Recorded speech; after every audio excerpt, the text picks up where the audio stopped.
emergent weather message. The National Weather Service in Cleveland has issued a severe thunderstorm warning for central Ashland County, Wayne County, until 5:30 p.m. Eastern Daylight Time.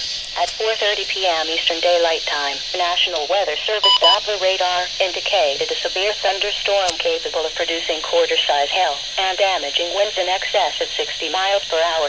This storm was located near Hayesville and moving southeast at 25 miles per hour. Locations impacted include Worcester, Shreve, Whitman, Creston, Orville. This is a dangerous storm. Seek shelter inside now and stay away from windows. Please report hail and strong winds to the National Weather Service by calling toll-free 877-633-6772 when you can do so safely.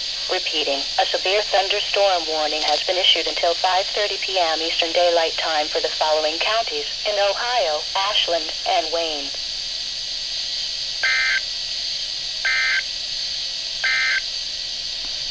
The forecast for